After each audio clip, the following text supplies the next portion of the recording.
Hi everyone. Today I'm back to continue with my missile defense series. I'm basically just going to do a quick test of the Cold War era Soviet missiles on a Cold War era US carrier group.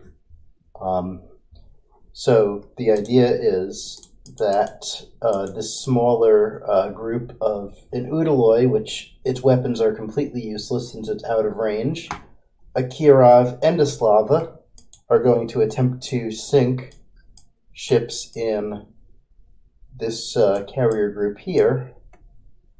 So the idea is that this carrier group is made up of older destroyers before the Ticonderoga, 2 of them, 2 frigates, a Virginia-class cruiser, and a Ticonderoga baseline cruiser, not the new and more formidable VLS version. So we're just going to look at these ships really quick, look at the missiles that are going to go up against them, and we're going to see if these 2 ships here could, if they could get a lock on a carrier, have destroyed a carrier. Alright, so the first thing to consider is each of the ships and their armament. We're going to start with the Ticonderoga baseline. This right here is the only Aegis cruiser in the group. This scenario is in 1985. Well, I shouldn't really call it a scenario, but you get what I mean. So, saying missile defense of 64, but I'm going to show you why I don't think that's true. Not in this case, at least. So instead of the VLS cells, this has 2 Mark 26 Mod 5 rails with a considerable magazine of weapons to put in, but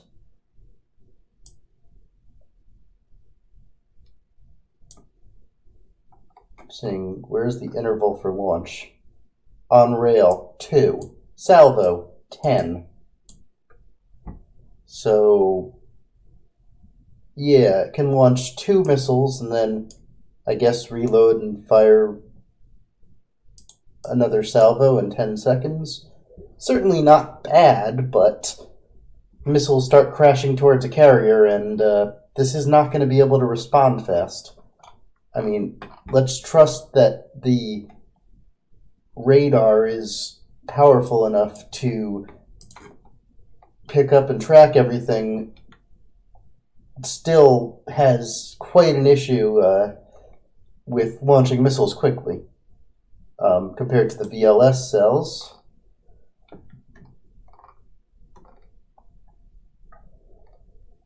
If we look here, 61 VLS cells, or sorry, 2 of them, each of them have 61 cells, and they can launch every 2 seconds, pretty much, meaning that they can empty probably 60 missiles in a minute. And then, of course, as they get newer, I believe it's better radar, better everything. So that is pretty significant. If there is software upgrades that make them faster, I believe that that's why the missile defense on this is reported as 96. Although, of course, we have figured that 96 harpoons could, in fact, sink a Ticonderoga any day of the week. Oh, I forgot. I also added this submarine here. This is an SSGN. So now if we continue to look, first I'm going to look at the Ticonderoga real quick. So the Ticonderoga's loadout, I have not changed it. It has basically whatever it had standard, which looks like it's 60 some odd SM2s. It's not going to be able to fire them all off. This guy here, the Virginia class, is an older, it's actually a CGN, kind of like the Long Beach, and it's equipped by default in this game with SM1, and no option for SM2, I don't believe.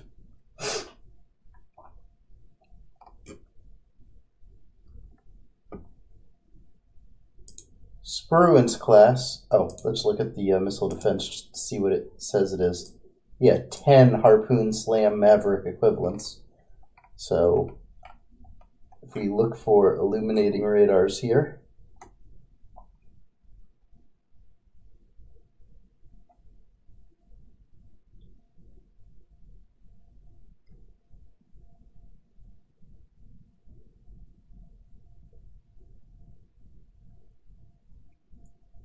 doesn't look like it would be able to guide very many missiles into a target at a time. And this Mark 26 Mod 0 rail, which basically is the same thing, yeah, it's not going to be able to get very many shots off quickly. Now we'll go to the Spruance class. This is a VLS modded Spruance, I believe. It does have a considerable amount of Sea Sparrows. Not the evolved Sea Sparrow, though.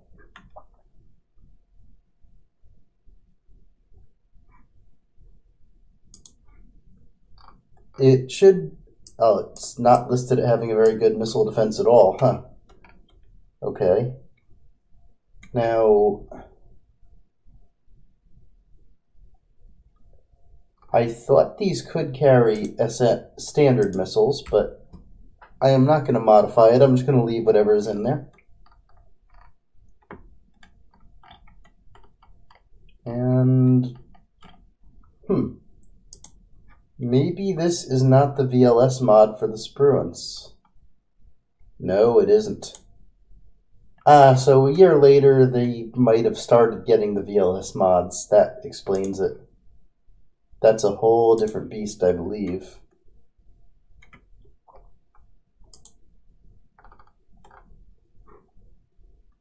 Says it's the same missile defense, but it's not, because it's got this VLS 61 cell launcher, which... Oh, never mind. It can only carry Tomahawks by default. Ooh, okay. I stand corrected. And then the Perry class. I had two of them, one directly next to the carrier to screen against submarines, and another just to fill in formation here. So the Perry class actually looks like it has a decent missile defense for a frigate.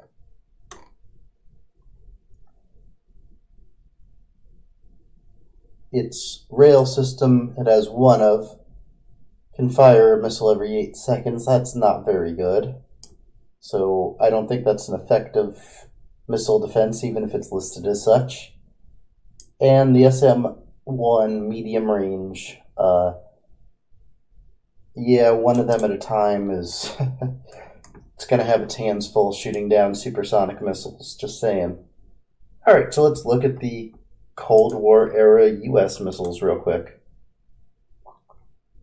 Mainly the Sea Sparrow, the SM-1, and SM-2 of that generation. Start with the Sea Sparrow. 75% chance to hit 14-mile range. Yeah, it needs to be evolved. The ESSM is a great missile, but this is not the ESSM. The next up is the SM-1, also a low chance to hit. Semi-active missile, just like the SM-2. Oh, forgot to confirm, yes, this is semi-active as well. And one other thing I should see is how fast do they go. So they're decent speed.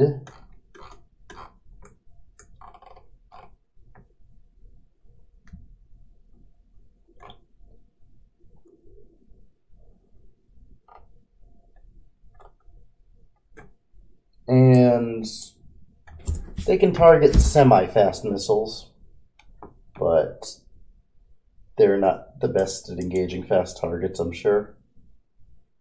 The SM-1 can target faster targets. Oh, I forgot also to check Sea Sparrow. Sorry. Can engage targets up to 40,000 feet. So, high-flying missiles, it's only going to be able to engage them as they're coming down.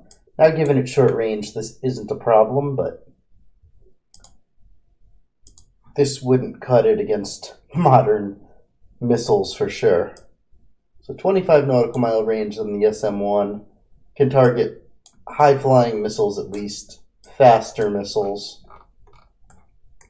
It's still semi-active, of course. And now you can go look at the SM-2. By far the best missile, anti-air range 50 miles, semi-active. It's going to shoot down all the high-flying missiles, and it can target missiles that are going the same speed with the SM-1. It's just a bigger, beefier. Is it faster?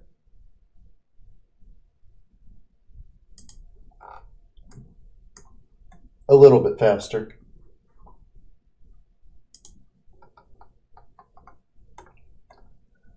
Alright, so then the air wing. Now keep in mind, the F-18 would have been in production for the Navy for probably only a few years. So in this case, I'm assuming that the strike aircraft are dedicated strike aircraft. And what do we have ready for an air wing? Well, standard complement at the time would have been 14 F-14s. I'm saying that 4 of them are going to be on maintenance, which is being generous. 4 of them are going to be returning to the carrier after their combat air patrol. 4 of them are going to be on alert 5, and 2 of them are going to be taking off immediately. And then for E-2 Hawkeye, I put 1 on there. I don't believe the Navy had a ton of them at this time. So this is the E-2C, not the E-2D of today. So it says 1984 18X. That's over quite a few carriers. I would imagine they would have had a different version of the E-2, but I couldn't find an E-2B or an E-2A, so I honestly don't know there. Anyway, so the first test I'm going to do is air wing is going to be grounded.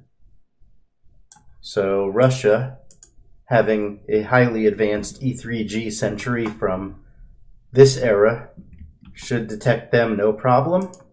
Then we are going to have a coordinated missile strike between our submarine and our 2 capital ships here.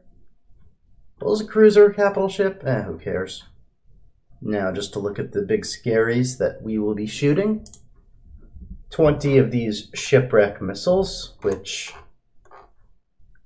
I think the Soviet Union thought would be able to blitz a carrier's air defenses and kill it. And the Slava class here, with its sandbox missiles, 16 of them. And they would have the same idea, just these missiles would fly higher, I guess, and crash down in the carrier at faster speeds. Which, by the way, I still swear I thought they were surface skimming missiles. But I'm guessing Command knows better than I do. And then we've got this Oscar SSGN. Of course, the SSGN guided missile submarine is pretty nasty. So, we've got our group here. Should be a minute before we know what they are. And now I just want to see one thing, since I could just reload this and try again. Could a lone Kirov sink a carrier in the group? We're just going to target all of our missiles at the carrier and try to saturate their air defenses. Now we're going to see this from the American side.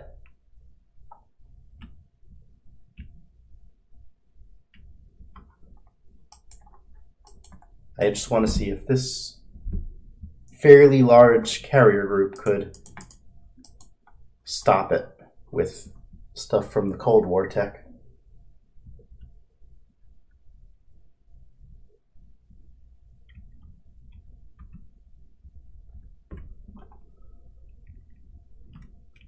Am I in God's eye view or no? Take it off God's eye view.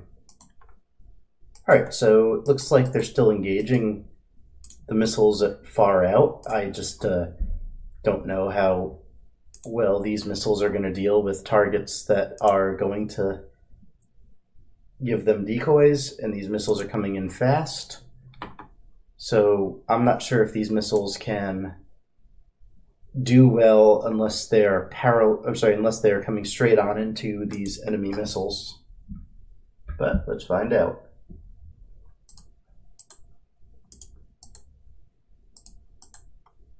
I would imagine that early warning is key for shooting down enemy missiles like this, even in today, but especially then.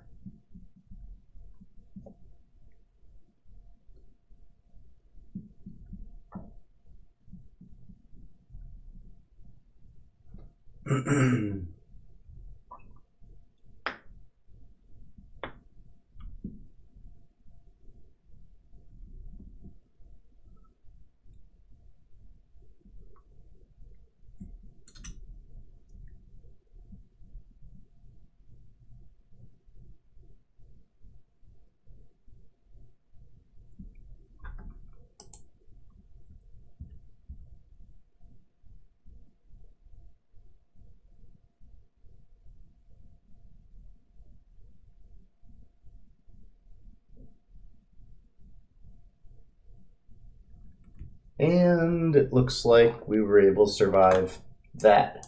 Now what about a combined attack? Let's reload this and find out.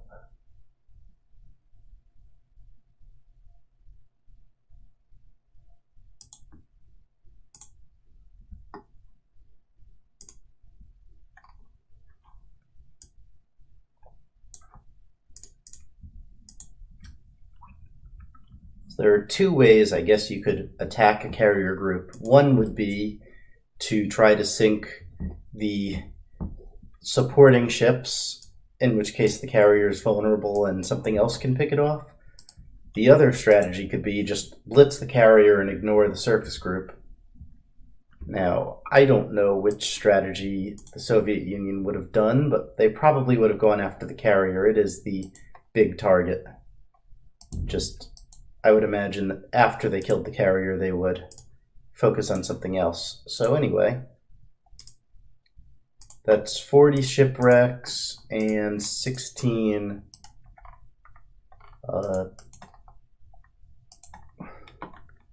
that's 40 shipwrecks and 16, or 44 shipwrecks, 16 sandbox missiles. And for this scenario, I'm going to launch my early warning, and I'm going to launch my Tomcats. And if my Alert 5 aircraft are ready in time, I will launch them too.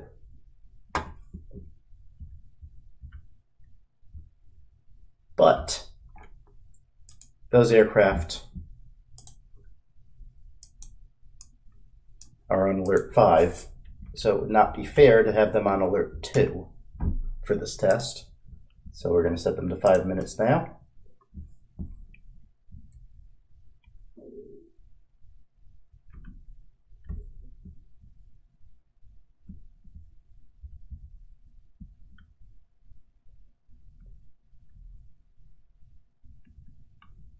Now, maybe an AWACS should have already been airborne, but oh well.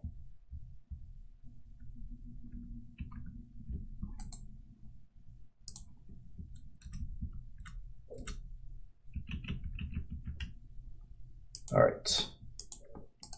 So Tomcats are to engage that.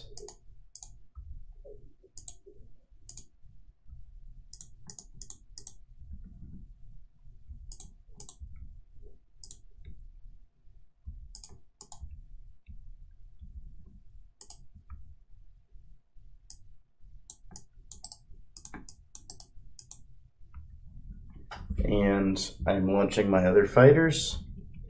I think these missiles are more than a minute out, so the thing I'm going to do is I'm going to set these guys full afterburner.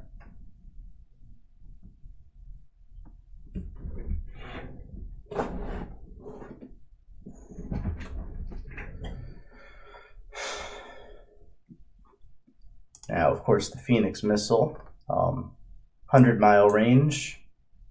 This is the A model of the Phoenix, so it's not as good as the newer versions that they made. The Phoenix missile is designed to shoot down bombers and cruise missiles. It's not really meant to shoot down fighters. It's, as far as I'm aware, not able to pull the same amount of Gs to keep up with maneuvering fighters, but it is a very fast missile. It's very high flying. Can target targets that are very high up. And look at the speed of it for its time, which I honestly thought it went faster than that in real life. Mach 5, I want to say. Maybe that's the... Yeah. The C model, it looks like, is modeled in game to be that fast. And 80,000 feet is its engagement range. This model, same thing, it looks like, yes. Okay, so why haven't they started shooting yet?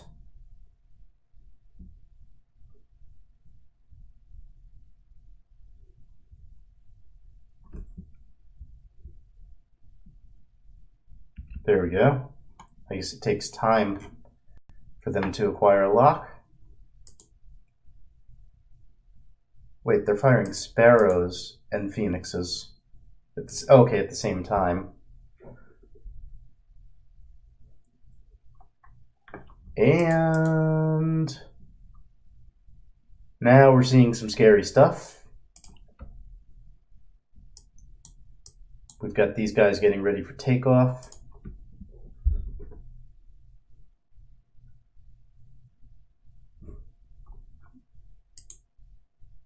I'm surprised that these guys are firing already.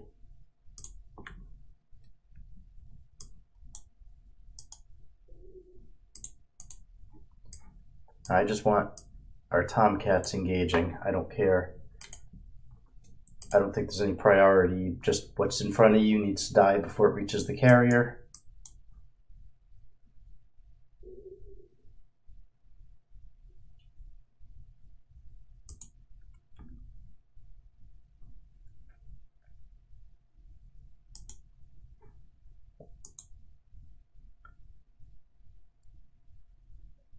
I'm a little confused how they're pumping out missiles that fast without VLS cells, but I do notice they are in groups of 4 or so. So that might be individual ships firing and trying to... Okay, now I'm hoping they can go in with Sidewinders, but I think the AIM-9... Is the AIM-9... I'm going to check real quick. Oh, it's all aspect, yeah. Okay.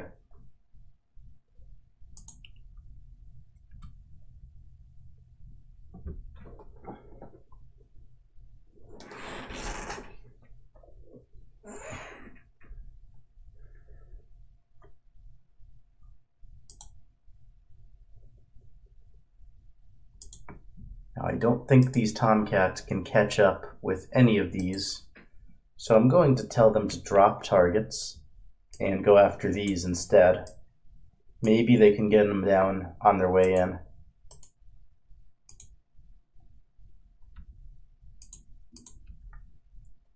And now, go after them, and radar on, and go after them.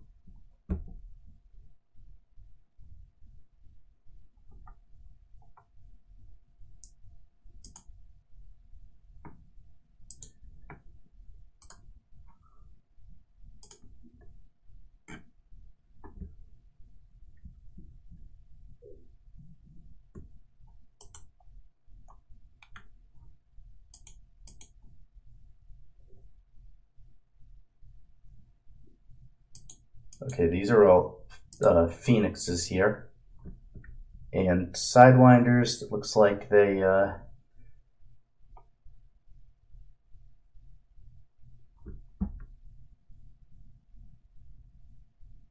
whoa, what did those missiles do? They just decided to take evasive action or something.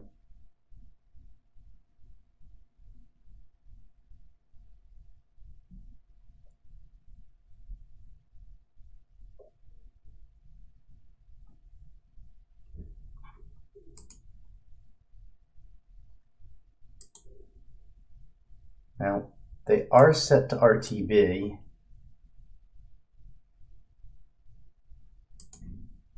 And not fire their guns, but to be fair, I think they would have a hell of a time getting their guns.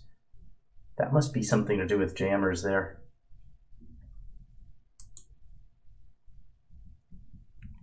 Okay, give up on chasing missiles.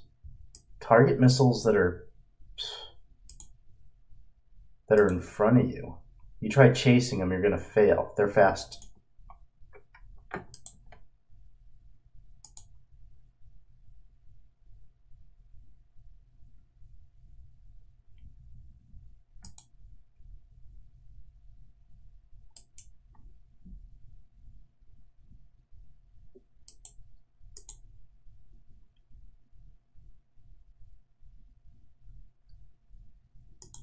Unless maybe that's part of what they do. They maneuver in their terminal phase.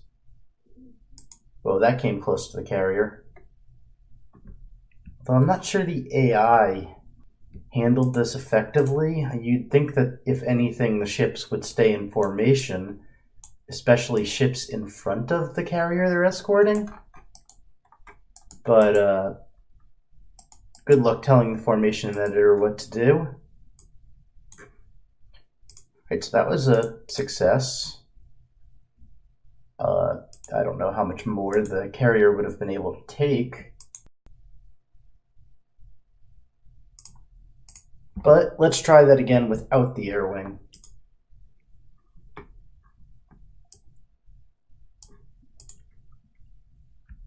I think this is a dead carrier. That's my prediction. Then I'm going to try what I thought would have been my strategy, which would have been to attack the carrier with half of your missiles and attack the escorts with the other half. For this, I'm going to make an observer group.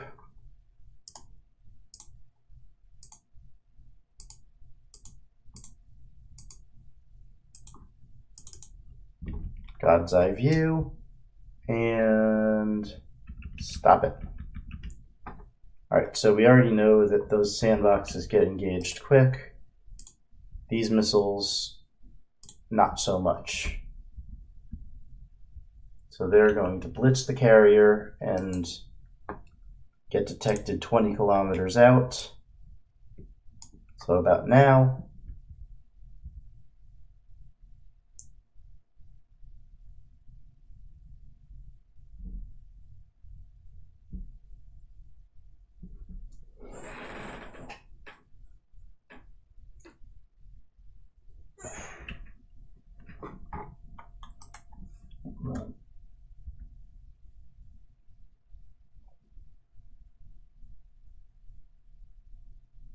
It's doing better than I thought it would do.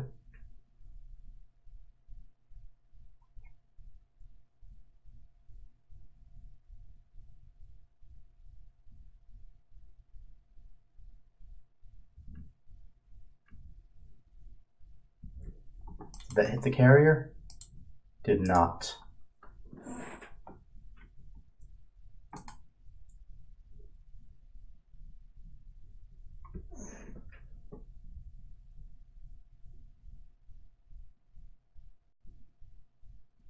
Carrier hit.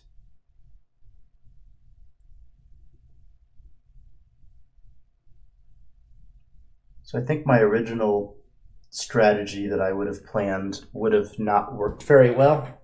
and that was to just target the carrier, with half of the missiles and fire the other half at the escorts. So we're going to try that again and see if I'm right or wrong. Cold War strike missile test.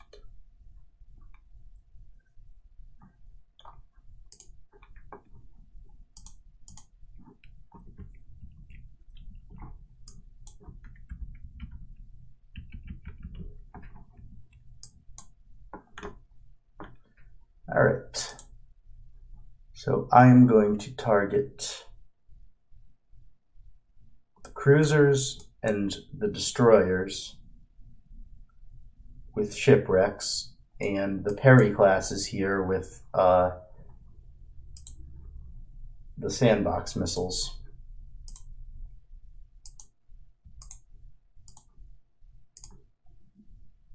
And then every ship is going to shoot half its ordnance at the Nimitz.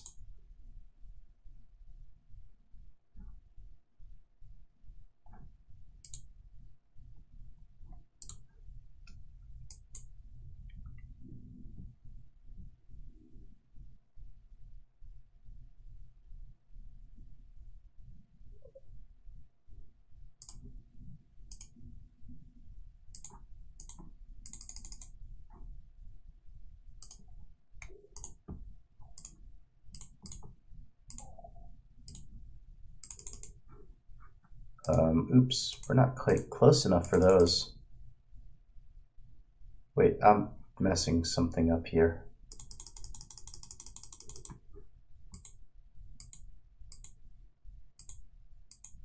Oh.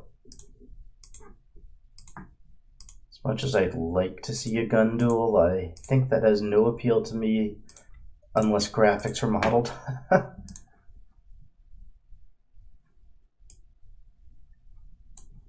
And since we know the answer with Tomcats, I'm just going to launch AWACS only.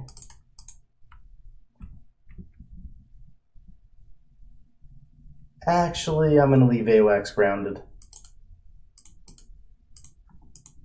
Yeah, we're going to leave AWACS grounded.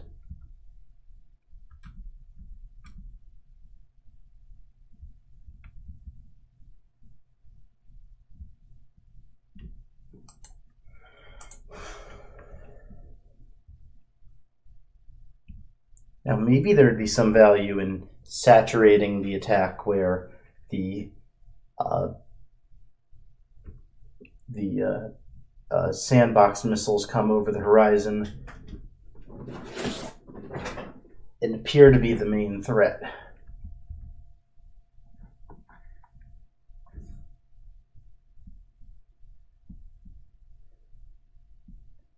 I also think that maybe multi-vectored attacks would do better.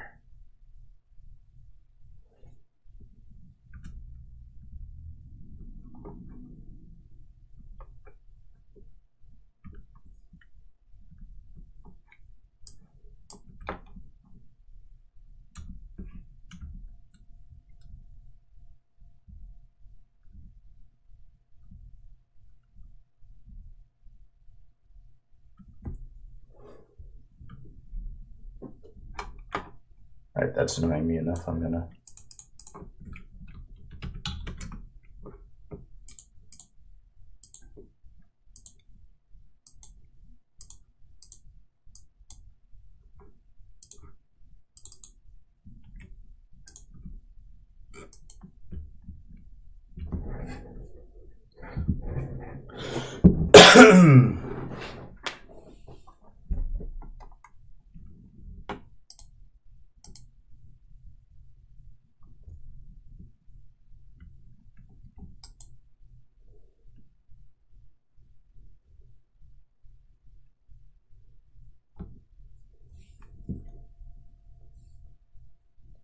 Now, I can't help but wonder what their capability would be to talk to each other during a crisis like this, because I would imagine there'd be a lot of engaging the same targets otherwise. which would make this whole saturation effect much more dangerous.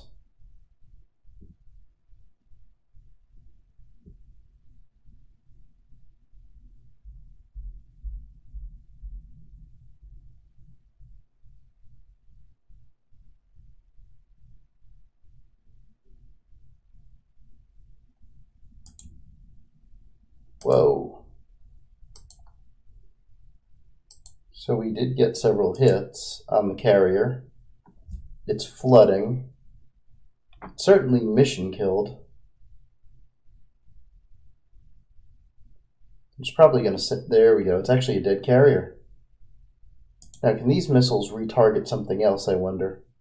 Or are they just going to crash into the carrier? It looks like the carrier is the only thing that's sunk.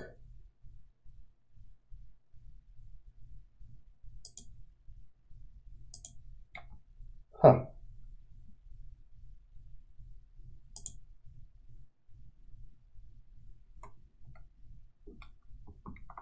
Alright.